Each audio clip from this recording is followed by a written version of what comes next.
ठीक है यार, स्टार्ट कर रहे हैं। सबसे पहले ये जानते हैं ग्राफ के अंदर कौन कौन से इंपॉर्टेंट कंपोनेंट आते हैं। ठीक है, तो सबसे पहले ना एक वर्ड होता है इसके अंदर, वर्टेक्स। वर्टेक्स क्या होता है? जैसे कि एक ग्राफ है, अब ग्राफ के अंदर क्या होता है, बहुत सारे डेटा पॉइंट होते हैं। जैसे एग्जांपल के लिए आपका जो सिटी है वो एक डेटा पॉइंट है कि भाई सिटी के अंदर ना मान लो मेरी दुकान है कहीं पर, ठीक है, मेरे छोले भटूरे की दुकान है कहीं पर, तो मैं क्या लिखूंगा? डैट छोले भटूरे की दुकान को एक नाम दूंगा मैं, राइट? तो इन्फॉर्मेशन हो गया, वो एक वर्टेक्स हो गया मेरे उस ग्राफ के अंदर। तो ये ए जो है ना एक वर्टेक्स है। अब इसी तरीके से या फिर मान लो मेरा घर है और मेरा कॉलेज है, ठीक, इसके बीच में एक सीधा रास्ता जाता है और वो रास्ता मेरे घर से कॉलेज की ओर है और कॉलेज से मेरे घर की ओर भी आता है।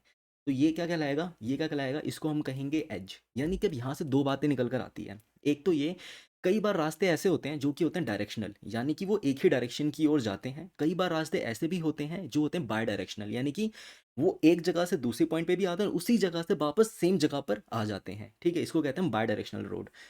तो इसका मतलब हो गया कि यहाँ पे हमें तीन टर्म मिलती है। नंबर वन, एक होता है मेरा वर्टेक्स। वर्टेक्स क्या हो गया? कोई एक पॉइंट ग्राफ के ऊपर, कोई भी एक पॉइंट। एक वर्ड आता है जिसको हम कहते हैं एज, यानी कि दो पॉइंट के बीच में आने वाली एक रोड। राइट, रोड कह लो, कुछ भी कह लो, डेटा पॉइंट भी कह सकते हैं कि इन दो डेटा पॉइंट के बीच में एक कनेक्टिविटी है।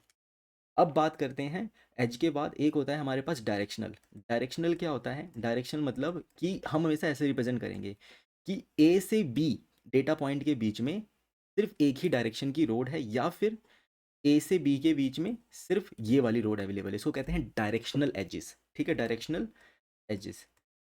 फिर एक कहलाता है मेरा बाय डायरेक्शनल, एक कहलाता है मेरा बाय डायरेक्शनल एजेस। यानी कि इसको हम क्या कहते हैं? ये होता है हमारे लिए ए से लेकर बी के बीच में एक डायरेक्शन ऐसी है और एक डायरेक्शन ऐसी है, इसको कहते हैं बाय डायरेक्शनल कनेक्शन। ठीक है, बट ए से बी के बीच में जो बाय डायरेक्शनल कनेक्शन है ना, बार बार हम ऐसे रिप्रेजेंट तो नहीं करेंगे, काफ़ी बेकार सी रिप्रेजेंटेशन दिख रही है मुझे ये। तो मैं इसको कैसे रिप्रेजेंट करूंगा? ए से बी के बीच में एक सीधी सी लाइन ड्रॉ कर दूंगा। ठीक है, तो अब से आप समझ जाओगे कि ए से बी के बीच में अगर मैंने एक सीधी लाइन ड्रॉ कर रखी है ना, तो उसका क्या मतलब है कि वो मेरा कैसा है? वो है मेरा सिर्फ एक बाय डायरेक्शनल कनेक्शन। और अगर मैंने किसी के अंदर कनेक्टिविटी इस तरीके से दिखा रखी है या फिर मैंने एक एरो करके दिखा रखा है, तो वो क्या है? वैसे एरो नहीं दिखाते कभी भी, हम हमेशा इस तरीके से दिखाते हैं। ठीक है, इस तरीके से दिखाते हैं। ये बता रहे हैं कि आप लेफ्ट से राइट जा रहे हो, ये बता रहे राइट से लेफ्ट की ओर आ रहे हो। आप ऐसे कभी नहीं दिखाओगे, एक एरो इस तरफ की और एक एरो इस तरफ की ओर, ऐसा ऐसा नहीं दिखाया करते, यूजली नहीं दिखाते हैं, हमेशा ये वाला प्रीफर करते हैं। ठीक है, तो मेरे ख्याल से यहाँ तक की बातें आपको क्लियर हो गई होगी। तो अब हम आगे की ओर चलते हैं। अब बनाते हैं अपना ग्राफ। अब ग्राफ को कंस्ट्रक्ट करना है तो मुझे स्टोर भी तो करना पड़ेगा, क्योंकि बहुत सारे डेटा पॉइंट है मेरे ग्राफ के अंदर, पता नहीं कहाँ कहाँ पे अवेलेबल होंगे डेटा पॉइंट्स। तो उसको मुझे स्टोर भी तो करना है। तो स्टोर करने के लिए क्या कर रहा हूँ मैं? देखो, सबसे पहले कुछ पॉइंट्स बनाते हैं और उस पॉइंट से समझते हैं ग्राफ के अंदर हम कहाँ कहाँ पे किसे कैसे स्टोर कर सकते हैं। देखो, नंबर वन पॉइंट मैं बना लेता हूँ पहले। जैसे कि ये one, one, two, three, four, five, six, seven. ये टोटल क्या है? सेवन वर्टिसेस हैं। तो पहले तो आपको क्या समझना है, ये जो मैंने आपको पॉइंट्स बताए याद रखना। वर्टेक्स क्या होता है? एक सिंपल सा पॉइंट। एज क्या होता है? दो वर्टिसेस के बीच का कनेक्शन। डायरेक्शनल एजेस क्या है? जिसके अंदर एक डायरेक्शन स्पेसिफाइड है कि आप एक वर्टेक्स से दूसरे वर्टेक्स पे इसी डायरेक्शन में ट्रेवल कर सकते हो। ठीक है, बाय डायरेक्शन मतलब दोनों डायरेक्शन में ट्रेवल कर सकते हो। ठीक है, अब यहाँ तक की बात मुझे क्लियर है। तो मैं यहाँ पे कनेक्शन कैसे बनाऊंगा? मैं यहाँ पे बोलूँगा कि भाई ए से लेकर वन से लेकर टू के बीच में कनेक्शन है एक, टू से लेके थ्री के बीच में, थ्री से लेके फोर के बीच में, वन से लेके फोर के बीच में, फोर से फाइव, फाइव से सिक्स, फाइव से सेवन, और यहाँ पर। ठीक है, ये मेरा एक ग्राफ है। ये ग्राफ की ऐसी कनेक्टिविटी दे रखी है और ये बिल्कुल बाय डायरेक्शनल है। अब ना एक इंपॉर्टेंट चीज़ और होती है जो हमें क्या करना होता है, वो होती है इंपॉर्टेंट चीज़ मेरे लिए, वेट। अब वेट का चक्कर क्या है? वेट क्या बताता है? वेट कुछ भी हो सकता है कि ना आप ए पॉइंट से बी पॉइंट के बीच में जाने में कितना टाइम लग रहा है, या फिर ए से बी पॉइंट के बीच में जाने में कितनी कॉस्ट लगेगी। ऐसा हो सकता है ना कि मैं इस रोड पे ट्रैवल करूंगा तो मुझे इतना टोल टैक्स देना पड़ेगा, राइट? तो toll tax is my cost. May be to travel between point A to B is time, that if you take that road it will cost somewhere 1 hour, right? अगर आप कोई और road लेते या फिर आप कोई और डायरेक्शन से जाते तो शायद आपको मे बी 40 मिनट लगते या 30 मिनट लगते। ठीक है, तो टाइम एक कीमत हो सकता है। तो ये जो होता है ना, इसको हम कहते हैं वेट। एक चीज़ और स्टोर की जाती है, वो होती है एज के साथ वेट। कई बार क्या होता है, वेट स्पेसिफाई नहीं करते लोग, तो हमें एज्यूम करना है कि वेट 1 है।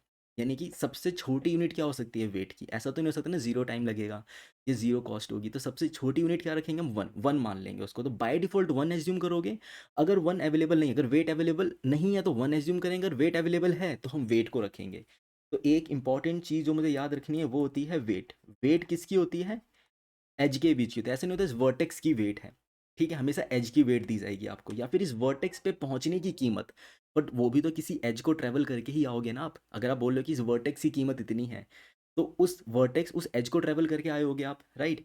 कि आप ए से बी की ओर आते हो, तो आपने जिस एज को लिया है, अगर आप बोलते हो मेरे बी पर पहुंचने की, मतलब बी वर्टेक्स की कीमत 10 है, तो मैं ऐसा बोलूंगा ना, ए से बी ट्रेवल करके आया तो मुझे 10 रुपये देने पड़ेंगे, राइट? ऐसा भी हो सकता है कि ना इस वर्टेक्स के ऊपर कुछ कॉइन पड़े हैं, वो मैंने कॉइन कलेक्ट कर लिया। कुछ इस तरीके की रिप्रेजेंटेशन भी हो सकती है। तो ऐसा हो सकता है ग्राफ के अंदर मुझे बोल दिया जाए कि यार इस वर्टेक्स पे एक वेट रखा है, इस वर्टेक्स के ऊपर ना कुछ आपको ना ऐसे कुछ कीमत मिलेगी, ठीक है, कुछ पैसे मिलेंगे आपको, ऐसा भी हो सकता है। तो वो सारी रिप्रेजेंटेशन, तो जैसे जैसे क्वेश्चन आएगा ना वैसे वैसे समझेंगे। अभी के लिए मैं सिंप्लिसिटी के लिए क्या बोल रहा हूँ कि यार इस एज के ऊपर, इस एज की कीमत बता रहा हूँ मैं। तो मैं आपके सामने इसकी कीमत लिख देता हूँ, 10, 10, 10, 40, 2, 2, 3, 8। तो ये ना कुछ कॉस्ट लिख दी है मैंने कि ना 1 से 4 जाते हो तो 10 रुपये देने पड़ेंगे, और 4 से 1 जाते हो तो भी 10 रुपये देने पड़ेंगे, ठीक है। तो जो मैंने ऐसी लाइन लिखी है ना, ये लाइन क्या है? ये लाइन मुझे क्या बता रही है? ये वाली line which is equivalent to this line. ये जो लाइन है ना, ये इक्विवेलेंट है इस लाइन, ये बाय डायरेक्शनल के इक्विवेलेंट है। तो याद रखना कि एक सिंपल सी लाइन इक्विवेलेंट है बाय डायरेक्शनल के लिए। अगर डायरेक्शनल होता तो मैं स्पेसिफाई करता, अगर मैंने स्पेसिफाई नहीं करा है तो आप समझ समझ जाओगे कि वो बाय डायरेक्शनल ही है। अब मेरे सामने क्वेश्चन उठकर आया कि यार 1 से लेके 4 के बीच में रिप्रेजेंटेशन कैसे करूँ मैं? अगर आपने एक चीज़ नोटिस करी हो, मेरे डेटा पॉइंट्स बेसिकली वर्टिसेस 7 है, यहाँ पर 1 से लेकर 7 है, ठीक है, फिक्स नंबर है, 1 से लेकर 7 चेंज नहीं हो रहा है, ठीक है। और 1 से 4 और 4 से 1 के बीच की मेरी बात की जा रही है। तो ना 2 टाइप की, वैसे तो 3 टाइप की रिप्रेजेंटेशन होती है, बट अभी के लिए हम 2 टाइप की रिप्रेजेंटेशन समझेंगे, और जिसके अंदर हम फॉलो करेंगे किसी एक रिप्रेजेंटेशन को। हालांकि दोनों रिप्रेजेंटेशन क्वेश्चन को सॉल्व करने के लिए आगे यूजफुल होगा हमारे लिए। अभी के लिए हम क्या समझते हैं? मैट्रिक्स रिप्रेजेंटेशन, ठीक है, इसको कहते हैं एडजेंसी मैट्रिक्स रिप्रेजेंटेशन भी कहते हैं। तो पहले मैट्रिक्स रिप्रेजेंटेशन को समझते हैं, फिर हम इसकी लिस्ट रिप्रेजेंटेशन को समझेंगे। मैं फटाफट बना लेता हूँ।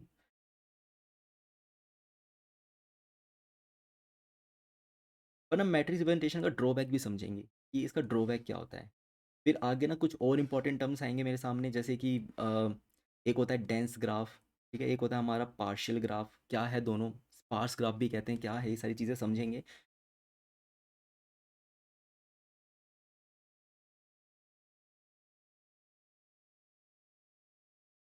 फटाफट बनाते हैं इसे।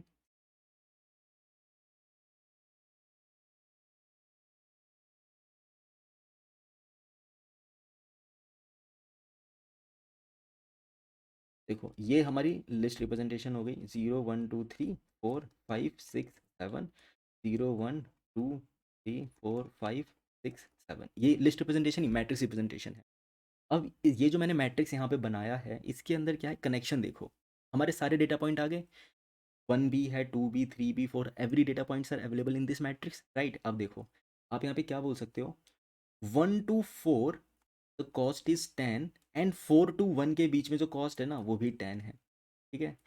1 से 4 cost is 10, 4 to 1 is cost to 10, 1 to 2 is cost 10, and 2 to 1 is cost 10, and 2 to 3, 2 to 3 cost is 10, and 3 to 2 cost is still 10, 3 to 4, 3 to 4 cost is 40, and 4 to 3 cost is again 40, 4 to 5, 4 to 5 cost is 2, and 5 to 4 cost is 2, 5 to 6, 5 to 6, 5 से 6 की ओर जा रहे हैं हम, cost is 2, and 6 to 5 cost is 6 to 5 cost is 2, 5 to 7, 5 to 7 cost is 3, and 7 to 5, 7 to 5 cost is 3, 6 to 7 cost is 8, and 7 to 6 cost is 8।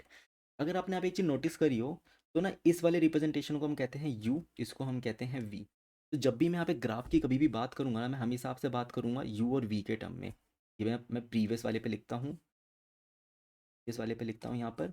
यहाँ पे you क्या है, एक होता है यू, एक होता है वी, एक होता है मेरे सामने डब्लू। तो यू क्या बताता है, यू बताता है starting point, basically tail of a edge, यानी कि कोई एज है ना, कहीं से शुरुआत तो हो रही होगी। ठीक है, बाय डायरेक्शनल में हम ऐसा कुछ कह नहीं सकते शुरुआत कहाँ से होती है, बट एक डायरेक्शनल के कॉन्सेप्ट से समझो। अगर मैं डायरेक्शनल कॉन्सेप्ट समझूँ ना, तो यू से लेकर वी तक एक एज जाती है, यू से लेकर वी तक एक एज जाती है, राइट। तो U is my tail and V is my head. U से स्टार्ट होकर वी पे खत्म होती, जिसकी एक कॉस्ट है, राइट। फिर वी से यू की ओर एक एज जाती है जिसकी भी एक कॉस्ट है, राइट। वो दोनों कॉस्ट सेम भी हो सकती है, अलग भी हो सकती है। तो हमेशा ना यहाँ पे यू वी के रिस्पेक्ट में बात करेंगे हम। U always is my starting point and V always is my ending point, right. एक डायरेक्शनल एज के लिए, जबकि बाय डायरेक्शनल के अंदर ये बातें इतनी मैटर नहीं करेगी, क्योंकि both can be a starting point, right. तो मैं यहाँ पे यू वी के रिस्पेक्ट में बात करने वाला हूँ। तो ये जो रिप्रेजेंटेशन है ना यहाँ पर, ये पूरी रिप्रेजेंटेशन मेरे लिए क्या कहलाएगी, ये पूरी रिप्रेजेंटेशन मेरे लिए कहलाएगी यू। मतलब इसको मैं बोलूँगा यहाँ पर, ये मेरे लिए यू हो गया। इस पूरी रिप्रेजेंटेशन को मैं बोलूँगा यहाँ पर वी, कि भाई ये मेरे लिए वी हो गया, यू से लेकर वी की बात कर ली। बट आप देख रहे हो इस ग्राफ के अंदर ना कितना स्पेस खाली रह गया है, सोच के देखो, इतना सारा स्पेस मैंने यूज़ ही नहीं करा इन स्पेस का। पता है क्यों यूज़ ही नहीं हुआ स्पेस, क्योंकि ये ग्राफ ना डेंस ग्राफ नहीं है। डेंस ग्राफ अगर होता तो क्या होता, डेंस ग्राफ के अंदर क्या होता है, मेरा ग्राफ पूरा पॉपुलेटेड होता है, यानी हर वर्टिस एक दूसरे से कनेक्टेड होता है। पर ये डेंस ग्राफ नहीं है, इसमें हर एक वर्टिसिस किसी दूसरे वर्टिसिस से कनेक्टेड नहीं है, राइट। हर एक वर्टिसिस दूसरे वर्टिस से कनेक्टेड होगा तो क्या होगा, जैसे कि वन है, वन टू से कनेक्टेड है। फिर ना ऐसा लेते हैं, टू थ्री से कनेक्टेड है, थ्री फोर से कनेक्टेड है, फोर फाइव से कनेक्टेड है, फाइव सिक्स से कनेक्टेड है, सिक्स वन से कनेक्टेड है। फिर टू फोर से भी कनेक्टेड है, टू सिक्स से भी है, टू फाइव से भी है। तो हर एक वर्टेक्स हर दूसरे वर्टेक्स से कनेक्टेड है, हर एक वर्टेक्स हर दूसरे वर्टिस से कनेक्टेड होगा। अगर ऐसी रिप्रेजेंटेशन बनकर आती है ना, अगर ऐसी रिप्रेजेंटेशन बनकर आती है, इसको कहते हैं डेंस ग्राफ। इसके अंदर क्या हुआ, मेरे हर टाइप के कनेक्शन पॉसिबल है इसके अंदर, हर हर एक वर्टेक्स हर दूसरे वर्टेक्स से कनेक्टेड है। तो इसमें क्या होगा, मैट्रिक्स के अंदर ना हर एक सेल भरा हुआ मिलेगा मुझे, कोई सेल खाली नहीं होगा एक्सेप्ट जीरो, क्योंकि इसमें जीरो मैंने रखा नहीं है। तो हर एक सेल इसके अंदर क्या होगा, पॉपुलेटेड होगा।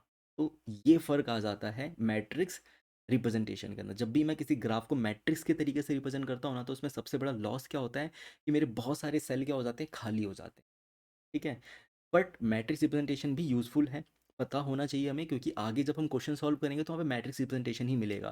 तो आपको क्या समझना है, हमेशा यू से लेकर V, U is a vertex, V is vertex, U से लेकर वी के बीच में जो एज होगी नहीं, उसकी कीमत यहाँ पे मिलेगी आपको। तो ये तो हो गया मेरा सिंपल मैट्रिक्स रिप्रेजेंटेशन। इसको यूज़ नहीं करने वाले हम किसको यूज़ करने वाले हैं, हम यूज़ करेंगे अर्जेंसी लिस्ट रिप्रेजेंटेशन। यानी कि मैं आपके सामने क्या बनाने वाला हूँ, अभी अभी मैं यहाँ पे बना रहा हूँ एक एरे बना रहा हूँ। अब ना मुझे इस एरे के अंदर बहुत ही सिंपल सी बात करेंगे, ठीक है। जैसे कि 0 1 2 4 5 6 7। अब क्या है, जीरो पे तो कोई रिप्रेजेंटेशन अवेलेबल है ही नहीं, क्योंकि कोई कनेक्शन है ही नहीं है मेरे पास अवेलेबल। वन से स्टार्ट करते हैं, मैं वन से लेके सेवन की ओर जा रहा हूँ। तो वन वर्टेक्स की कनेक्टिविटी कहाँ कहाँ पर अवेलेबल है मुझे ये देखना पड़ेगा। तो वन वर्टेक्स की जो कनेक्टिविटी है ना, वैसे अगर मैं इसको जीरो से भी करता तो कोई फ़र्क नहीं पड़ता, अभी अभी के लिए वन से कर रखा है।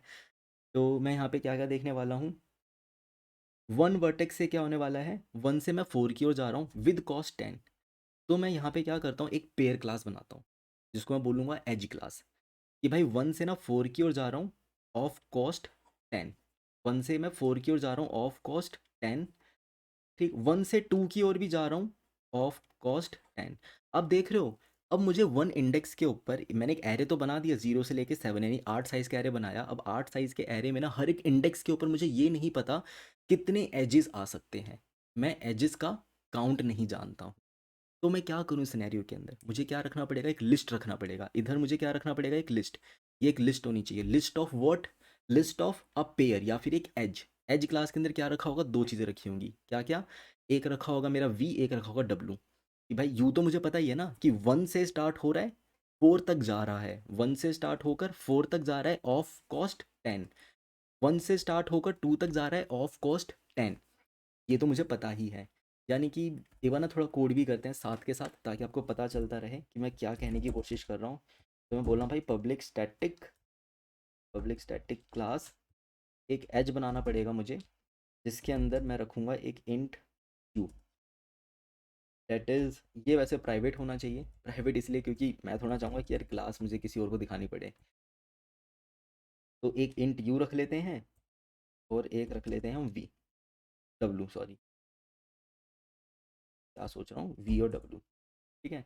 अब इसका कंस्ट्रक्टर बना लेते हैं। कंस्ट्रक्टर में क्या क्या होगा, कंस्ट्रक्टर के अंदर मुझे वी दिया जाएगा और एक डब्लू दिया जाएगा, जिसके अंदर मैं this dot V equal to V कर दूंगा और this dot W equal to W कर दूंगा। कि भाई मैंने अपना कंस्ट्रक्टर कर लिया सेट। ठीक है। एंड ये रो क्यों रहा है, the constructor edge is never use. हाँ करेंगे ना इसको यूज़, अभी अभी तक यूज़ किया नहीं गया है, करेंगे इसको। इसके अलावा एक कंस्ट्रक्टर और बना लेना चाहिए, जैसे कि कभी हमें एम्प्टी रखने की जरूरत पड़ेगी, बट मेरे ख्याल से ऐसा कभी सिनेरियो आएगा नहीं, मतलब वो डिफ़ॉल्ट कंस्ट्रक्टर जो होता है उसका कभी सिनेरियो आने नहीं वाला। तो इसको ऐसे ही रखते हैं। ने एज तो बना लिया। अब एज के साथ क्या है, कैच कैच क्या है एज के साथ, कि 1 से लेके 4 हो गया। सेम 2 की बात करते हैं। 2 से कहाँ कहाँ जा रहा हूँ, 2 से 1 जा रहा हूँ मैं, 10 कॉस्ट के साथ। देखो 2 से 1 जा रहा हूँ और 2 से 3 की ओर जा रहा हूँ। 2 से 3 की ओर जा रहा हूँ 10 कॉस्ट के साथ, और कोई एज तो मिल नहीं रही मुझे यहाँ पर। फिर मैं जा रहा हूँ 3 से 4 की ओर। मैं जा रहा हूँ 3 से 4 की ओर, ऑफ कॉस्ट 40। और 3 से जा रहा हूँ 2 की ओर, ऑफ कॉस्ट 10। फिर 4 की बात करूँ तो मैं 4 से 1 की ओर जा रहा हूँ, ऑफ कॉस्ट 10। और 4 से जा रहा हूँ मैं 3 की ओर, ऑफ कॉस्ट 40। और 4 से जा रहा हूँ मैं 5 की ओर, ऑफ कॉस्ट 2। अब आप 5 से देखो, 5 से आप 4 की ओर जा रहे हो, ऑफ कॉस्ट 2। 5 से आप 6 की ओर जा रहे हो, ऑफ कॉस्ट 2। और आप 5 से जा रहे हो 7 की ओर, ऑफ कॉस्ट 3। अगर मैं 6 से सोचूं तो 6 से कहाँ कहाँ जा रहा हूँ मैं, 6 से जा रहा हूँ मैं 5 की ओर, ऑफ कॉस्ट 2। 6 से जा रहा हूँ मैं 7 की ओर, ऑफ कॉस्ट 8। और अगर मैं 7 से सोचूं तो 7 से मैं कहाँ कहाँ की ओर जा रहा हूँ, 7 से जा रहा हूँ मैं 6 की ओर, ऑफ कॉस्ट 8। और 5 की ओर जा रहा हूँ, ऑफ कॉस्ट 3। है। तो ये सारी मेरी कनेक्टिविटी होगी। जीरो वाला वर्टेक्स इसमें अवेलेबल ही नहीं है, तो कई बार ऐसा होगा कि आपको जीरो वर्टेक्स मिलेगा और कई बार ऐसा होगा जीरो वर्टेक्स मिलेगा ही नहीं। तो मेरे वाले इस केस के अंदर क्या है, जीरो वर्टेक्स दिया ही नहीं गया, तो मैंने उसको खाली रखा हुआ है। ठीक है। अब इसको ना फटाफट पॉपुलेट करते हैं। तो आप यहाँ पे एक चीज़ देख रहे हो, मुझे ना एक यहाँ पर क्या करना होगा, मुझे तो ग्राफ बनाना पड़ेगा। वो ग्राफ कैसा होना चाहिए, पहले तो मुझे पता होना चाहिए कि भाई मेरे पास कितने वर्टेक्स आने वाले हैं। तो जैसे कि अभी के लिए मैं डिफ़ॉल्ट रख रहा हूँ, मेरे पास N8 होने वाला है। और मुझे बनाना पड़ेगा array list of something edge. ठीक है। मतलब ये क्या होने वाली है, ये तो होने वाली है array list. Array list of edge, क्योंकि एरे लिस्ट के अंदर एजेस आने वाले हैं, उसका एक एरे बनाना पड़ेगा। तो मैंने क्या बनाया, एक एरे बनाया जिसको नाम मैं दे रहा हूँ अभी ग्राफ, ईपी नाम दे रहा हूँ। ठीक है, न्यू एरे लिस्ट। और ना यहाँ पर हम एक बार इसको कर लेते हैं import, code Java dot array list. अब यहाँ पे गलती क्या है हमारी, मुझे इस एरे लिस्ट को लेंथ देनी पड़ेगी भाई, क्योंकि मैंने बनाया तो एक एरे है ना। ये देखो मैंने एरे ऑफ व्हाट क्या बनाया, एरे ऑफ एरे लिस्ट बनाया है। तो मुझे इस एरे को लेंथ बताना पड़ेगा भाई, इसका लेंथ कितना है एन, जितना भी मैं एन प्रोवाइड करूंगा उतनी इसकी लेंथ होगी। तो अभी के लिए मैं हार्ड कोड कर रहा हूँ कि भाई मेरे पास 8 एजेस आने वाले हैं टोटल, सॉरी 8 वर्टिसेस होने वाले हैं। ठीक है। और 8 वर्टिसेस हो गए, बट ये कुछ रो रहा होगा कि भाई ये अनसेफ है। अनसेफ है तो यहाँ पे क्या लिख दो आप, एक लगा दो at the rate press warning, इसके अंदर लग दो तो हट जाना।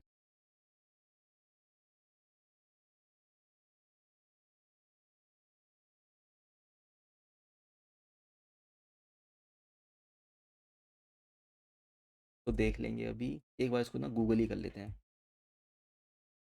इज चेक्ड कैसे लिखा,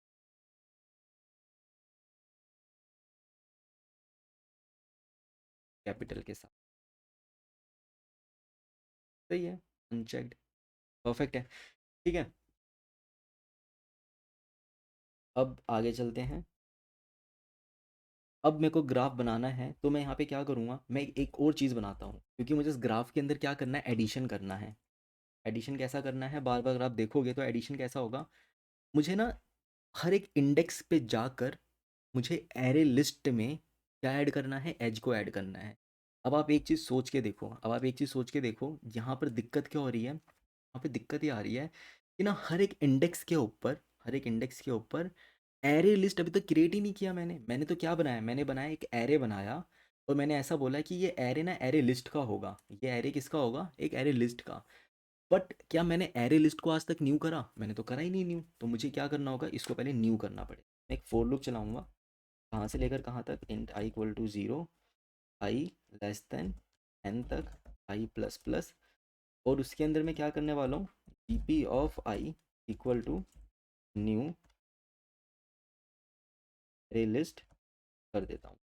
अब क्या यहाँ पे क्या हुआ, अब यहाँ पे एक चीज़ हो गई कि ना, अब यहाँ पे ना जो एरे था, उस एरे के यहाँ पे एक एरे लिस्ट बन गया जो कि खाली पड़ा है, और ये एरे लिस्ट का हर एक सेल एक एज को स्टोर करने की काबिलियत रखता है। ठीक है, काबिलियत तो रखता है, तो उसके अंदर एज को ऐड करते हैं, तो एक फंक्शन बना लेते हैं फटाफट, that should be my private function, private weight एक void add edge। इस ऐड एज के अंदर मैं क्या करूँगा, मैं बताऊँगा कि भाई यू से लेकर वी तक कितने वेट का एक एज ऐड कर दो। ठीक है, कर देते हैं ऐड। तो यू से लेके वी तक किस में ऐड कर दो, ग्राफ के अंदर ऐड कर दो ऑफ कोर्स। तो भाई मुझे ग्राफ दो ना, ग्राफ के अंदर अगर ऐड करवाना चाहते हो तो मुझे ग्राफ प्रोवाइड करो अपना। ग्राफ भी प्रोवाइड कर दिया, अब क्या करूँगा मैं, अब मैं बोलूँगा भाई आपको जीपी के अंदर ऐड करना है ना कोई एज को, तो आप पहले अपना एक एज बना लीजिए, edge E equal to new edge, edge E equal to new edge. तो इनफैक्ट ये होगा इस तरीके से, जीपी ऑफ यू के अंदर डॉट ऐड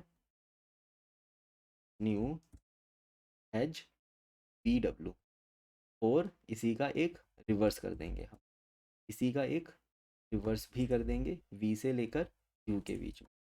ऑफ कोर्स इसके अंदर मुझे चेक लगाना चाहिए कि यू और वी मेरा एग्जिस्ट करता है नहीं करता, जहाँ पे मैं मान के चल रहा हूँ कि मेरा यू और वी एग्जिस्ट करता होगा। तो देखो मैंने यहाँ पे क्या करा, मैंने बोला भाई ग्राफ के अंदर तुमने बोला कि मान लो 2 से लेकर 3 के बीच में 50 वेट का एक एज ऐड कर दो, तो मैं बोलूँगा ठीक है, ये 2 है ये 3 है, 2 के ऊपर एक एज बनाओ जिसमें डालो 3,50, और एक 3 पे बनाओ 2,50 के लिए।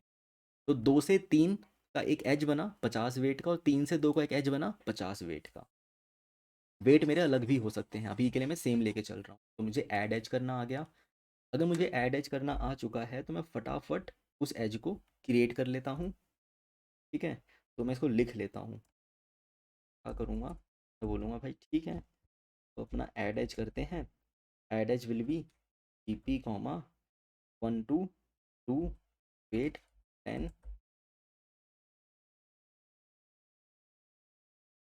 फिर हम जाएंगे 1 to, कैसे बना रखा है हमने ग्राफ, 1 to 2, और एक बना रखा है हमने 1 to 4, 1 to 4 10, फिर एक बना रखा हमने 2 to 3 10, और एक बना रखा हमने 3 to 4, एक मैंने बनाया था यहाँ पे 3 to 4 कॉस्ट 40 के साथ, और एक बना रखा है भाई ने 4 to 5 कॉस्ट 2 के साथ।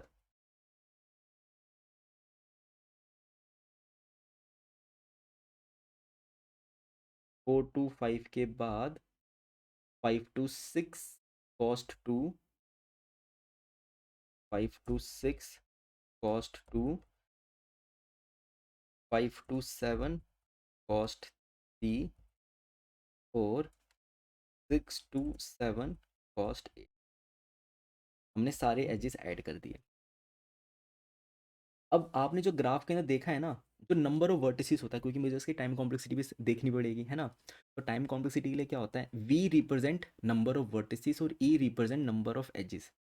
इसका मतलब ये नहीं है कि ना कि ग्राफ की जो कॉम्प्लेक्सिटी है वर्टिसेस पे डिपेंड करती है, नहीं। एक बात सोच के देखो, 1 से लेके 2 पे जाने के ना मल्टीपल रास्ते हो सकते हैं, 1 2, मान लेते हैं 1 से 2 ही वर्टिसेस थे, पर 2 वर्टिसेस पे ना 1 से लेकर 2 जाने के ऑलमोस्ट 10⁻6 रास्ते अवेलेबल थे। तो भाई कॉम्प्लेक्सिटी ना सिर्फ वर्टेक्स पे डिपेंड नहीं करती, कॉम्प्लेक्सिटी ना ही सिर्फ एज पे डिपेंड करती है, क्योंकि ऐसा भी हो सकता है एक ऐसा ग्राफ जिसके अंदर कोई कनेक्टिविटी ही नहीं है, बस वर्टिसेस अवेलेबल हैं, जैसे कि आइलैंड।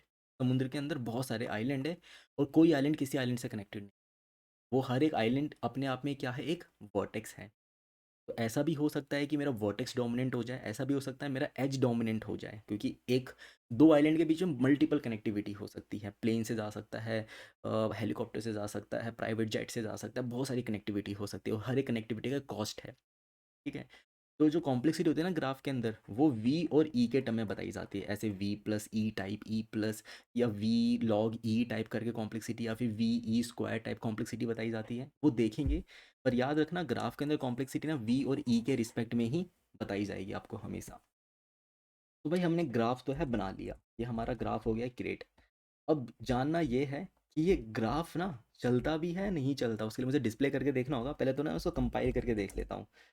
तो जावा सी ग्राफ एंड जावा ग्राफ,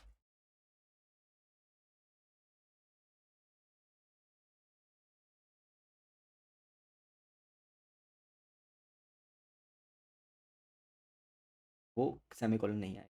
ठीक है जी, हमारा ग्राफ तो है बिल्कुल क्रिएट हो चुका है और सही तरीके से चल रहा है।